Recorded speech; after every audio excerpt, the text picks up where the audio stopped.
NEET question paper leak ஆனதுக்காக எதிர்ப்பு தெரிவித்து டெல்லியில கரப்பான்பூச்சி ஜனதா கட்சியை சார்ந்தவர்கள் போராட்டம் அனௌன்ஸ் பண்ணி பெரிய அளவில் போராட்டங்கள் நடந்துச்சு. தமிழ்நாட்டிலேயும் மற்ற ஒரு சில மாநிலங்களிலே இதுக்கு ஆதரவு தெரிவித்து போராட்டம் நடத்தினாங்க.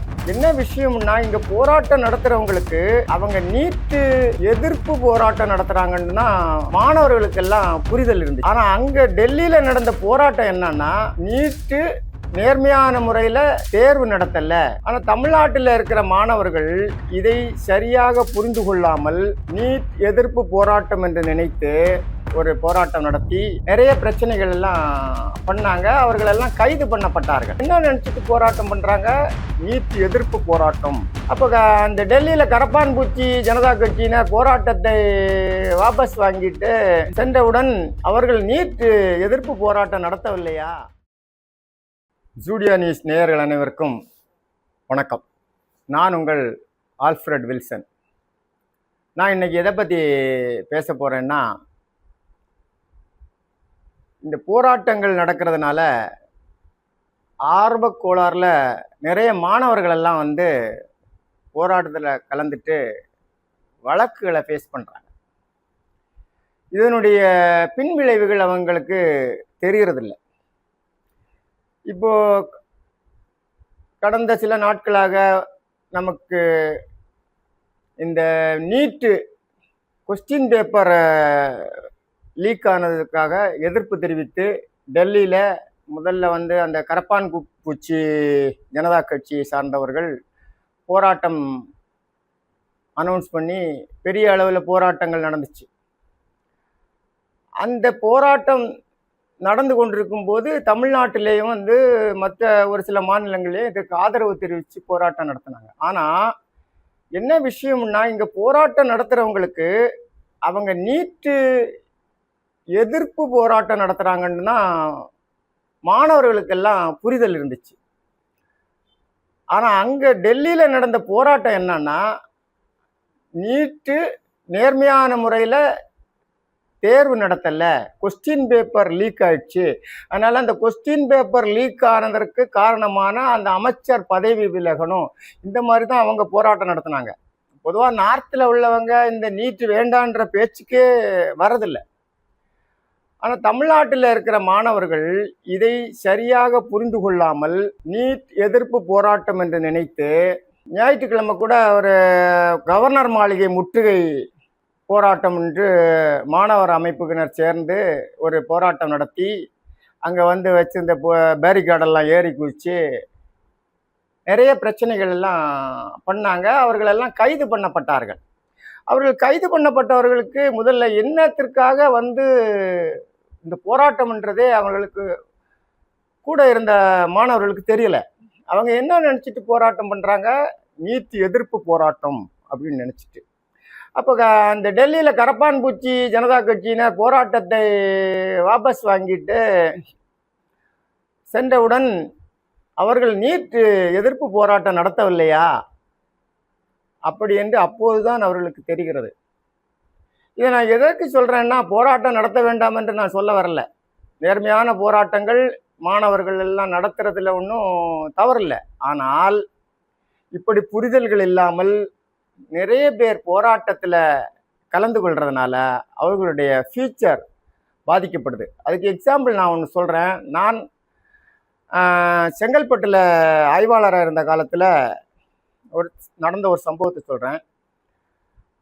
ஒரு நபருக்கு மேஜிஸ்ட்ரேட் எக்ஸாம் எழுதி அதில் வெற்றி பெற்று அவருக்கு லிஸ்ட்டில் அவருக்கு ஒரு போலீஸ் என்கொயரி வரும். பொதுவாக நாங்கள் அரசு வேலைகளுக்கு கட்டாயம் போலீஸ் என்கொயரி, நீங்கள் எந்த வேலைக்கு போனாலும் வரும். வழக்குகள் ஏதாவது இருக்கா, நீங்கள் வழக்குகள் இருந்து அதை மறைத்தீர்களா என்ற விசாரணை இன்டெலிஜென்ஸ்லேருந்து கேட்பாங்க. அதை வாங்கி பார்த்துட்டு தான் அதுக்கப்புறம் தான் அப்பாயின்மெண்ட் ஆர்டர், நீங்கள் செலெக்ஷன் ஆனாலும் அப்பாயின்மெண்ட் ஆர்டர் கொடுப்பாங்க. இதே மாதிரி அந்த மேஜிஸ்ட்ரேட் செலெக்ஷன் ஆன அட்வொகேட்டுக்கு இன்டெலிஜென்ஸ்லேருந்து ரிப்போர்ட் கேட்டிருந்தாங்க. ஆனால் அவர் லிஸ்ட்டில் இருக்குது அப்படின்ற நம்பிக்கையில் ஆர்டர் வந்துடும் அப்படின்னு எதிர்பார்த்துட்டு இருந்தார். ஆனால் அவருக்கு கூட இருந்த லிஸ்ட்டில் இருந்தவங்களுக்கெல்லாம் ஆர்டர் வரும்போது அவருக்கு ஆர்டர் வரலை. அப்பதான் அவர் வந்து என்ன ஆச்சுன்னு விசாரிக்கிறார் போய். அப்போ நீங்க வந்து ஒரு வழக்குல சம்மந்தப்பட்டிருக்கிறீங்க, அந்த வழக்கை பத்தி நீங்க மறைச்சிட்டீங்க, அது ஒரு விஷயம். இன்னொன்று, அந்த வழக்கு பெண்டிங்ல இருக்கு அப்படின்னு சொல்லிட்டு அவருக்கு ரிப்ளை சொன்னாங்க. உடனே அவர் வந்து காவல் நிலையத்தில் வந்து அப்போதான் விசாரணைக்கு வராரு. இது என்ன வழக்குன்னு பார்த்தீங்கன்னா, சாதாரணமாக இப்போ ஏதாவது ஒரு போராட்டம், அது வந்து பொதுவான போராட்டமாக இருக்கலாம். இப்போ இந்த காவிரி நீர் பிரச்சனைக்கு ஆதரவு, இல்லை மாணவர்களுக்கு ஏதாவது ஒரு ஆதரவு, ஏதோ ஒன்றுன்னா அட்வொகேட்ஸ் வந்து திடீர்னு கொஞ்ச நேரம் ரோட்டில் உட்காருவாங்க. அந்த மாதிரி ரோட்டில் உட்காரும்போது அவரை கைது பண்ணியிருக்காங்க அந்த செங்கல்பட்டு காவல் நிலையத்தில். இந்த சம்பவம் நான் வந்து அந்த காவல் நிலையத்துக்கு போகிறதுக்கு ரொம்ப நாளைக்கு முன்னால் நடந்திருக்கு. அவர் அட்வொகேட்டாக இருந்த காலத்தில் நடந்திருக்கு. அதில் ஒன்றும் பெருசான ஒரு பெரிய வழக்கெல்லாம் போட மாட்டாங்க. அன்னைக்கு 151 சிஆர்பிசியில் ஒரு எஃப்ஐஆர் போடுவாங்க. அந்த எஃப்ஐஆரில் கைது பண்ணாங்கன்னா 24 ஹவர்ஸ் தான் அவங்கள நம்ம காவல் கண்ட்ரோலில் வச்சுருக்க முடியும். அதற்கு மேலே அவங்கள ரிலீஸ் பண்ணிடுவாங்க. ஆக்சுவலாக என்னன்னா சாயங்காலம் 6 மணிக்கெல்லாம் ரிலீஸ் பண்ணிவிடுவாங்க. ஆனால் அவர் கைது கணக்கில் வந்துட்டார். ஆனால் அங்கே அவர் அப்ளை பண்ணும்போது அவர் அதெல்லாம் மறந்துட்டார். வேண்டுமென்று மறைக்கிறது மாதிரி தெரியல. அவருக்கு அதெல்லாம் ஞாபகம் இல்லை. அந்த அட்வொகேட்ஸாக இருக்கிற காலத்தில் இன்ட்ரெஸ்டாக போய் ஜாயின் பண்ணுறது, அது அரெஸ்ட் பண்ணிட்டாங்க விட்டுட்டாங்க அப்படின்ற எண்ணத்தில் அவர் வந்து இருந்தார்.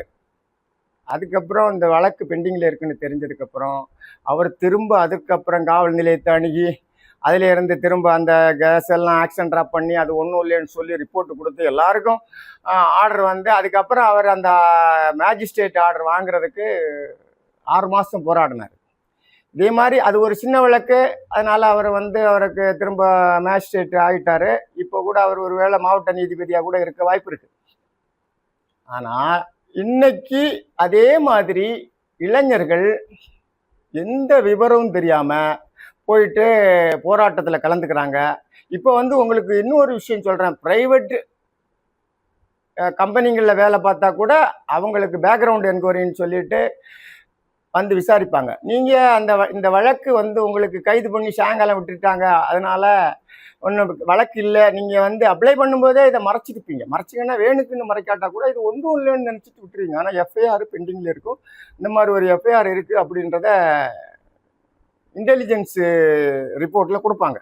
அதே மாதிரி ப்ரைவேட்டில் வந்து பேக்ரவுண்ட் என்கொயரியில் வந்து காவல் நிலையத்தில் விசாரித்தா இந்த மாதிரி அவர் மேலே ஒரு எஃப்ஐஆர் இருக்குது அப்படின்னு சொல்லிடுவாங்க. இது உங்களுக்கு தெரியாது. அப்படின்னா உங்களுடைய லைஃபு பாதிக்கப்படும். அதனால் நீங்கள் ஒரு போராட்டத்துக்கு போகிறதுக்கு முன்னால் இந்த வழக்குகள் உங்களை பாதிக்காத அளவுக்கு நியாயமான போராட்டங்களுக்கு போங்க. இதே மாதிரி இன்னொரு சம்பவம் நடந்தது எங்கள் பேட்சில். நாங்கள் சப் இன்ஸ்பெக்டராக அப்ளை பண்ணுற காலத்தில் ஒருத்தர் அப்ளை பண்ணி அவர் வந்து அப்பாயின்மெண்ட் ஆர்டர் வரும்போது அதே மாதிரி எல்லா ஜாபுக்கும் என்கொயரி பண்ணுற மாதிரி அவருக்கு விசாரணைக்கு உத்தரவிடும்போது இன்டெலிஜென்ஸில் ரிப்போர்ட் போகும்போது அவர் எப்போதோ சின்ன பையனாக இருக்கிற காலத்தில் ஒரு சண்டை போட்டதில் ஒரு கேஸ் போட்டு 75 சிட்டி போலீஸ் ஆக்டில் அவர் மேலே ஒரு வழக்கு பதிவு பண்ணனால அதில் அவர் வந்து ஒரு 50 ரூபாய் இன்னும் ஃபைன் கட்டியிருக்காரு. இது அவருக்கும் மறந்துருக்கு. அவரும் அதை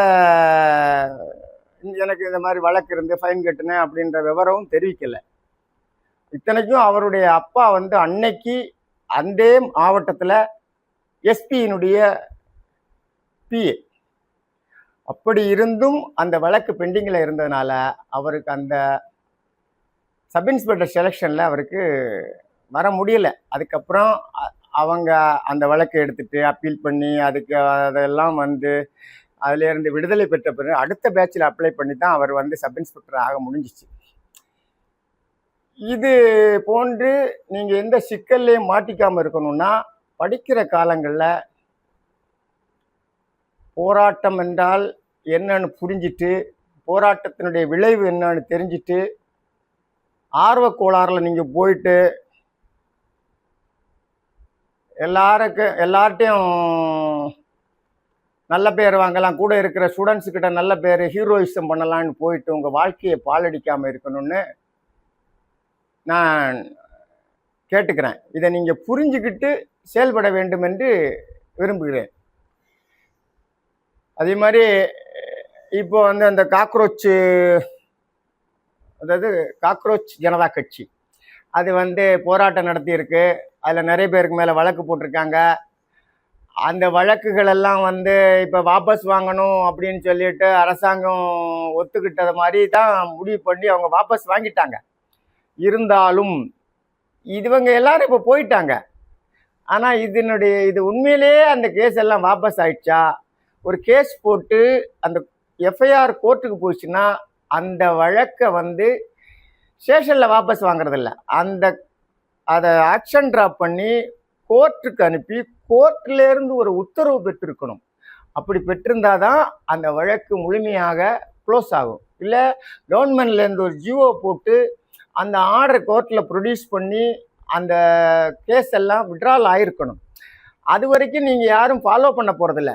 நீங்கள் என்ன இது இப்போ எல்லாம் கேஸ் எல்லாம் வாபஸ் வாங்கிட்டாங்க அப்படின்னு சொல்லிட்டு அவங்கவுங்க வேலையை பார்த்து போயிட ஆரம்பிக்கிறாங்க. இப்போ கூட அந்த கரப்பான் பூச்சி ஜனதா கட்சி தலைவர் வந்து அவர் அமெரிக்காவில் இருக்கிறார் போல இருக்கு. அவர் கூட இப்போ ரீல்ஸ் போட்டிருக்காரு. அவர் வந்து திரும்ப அமெரிக்காவில் ஐடியில் எங்கேயோ வேலை பார்க்குறாருன்னு சொல்கிறாங்க. அவர் அமெரிக்காவுக்கு போகிறது மாதிரி ரீல்ஸ் பார்த்தேன்.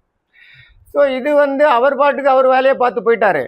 நீங்கள் பாதிக்கப்படுறவங்க, நீங்கள் இன்னும் இதில் விஷயங்கள் இருக்குது. ஒரு பாஸ்போர்ட் நீங்கள் அப்ளை பண்ணால் கூட அதை அப்போ என்கொயரி வந்து நீங்கள் வந்து இது வழக்கு இல்லை அப்படின்னு தான் நீங்கள் கொடுப்பீங்க. நீங்கள் உங்களுக்கு ஏன்னா இல்லை வழக்கெல்லாம் வாபஸ் வாங்கிட்டு இதை வந்து நீங்கள் மறைச்சதே தப்பு. அதனால் அதுக்காகவே அந்த பாஸ்போர்ட் இஷ்யூ பண்ணுறதை கூட ஸ்டாப் பண்ணி வச்சுருவாங்க.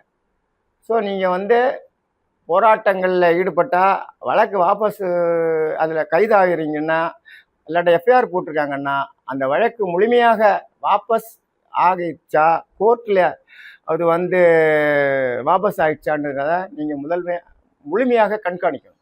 கண்காணித்தா தான் உங்களுக்கு அந்த வழக்கிலிருந்து முழுமையான விடுதலை கிடைக்கும்.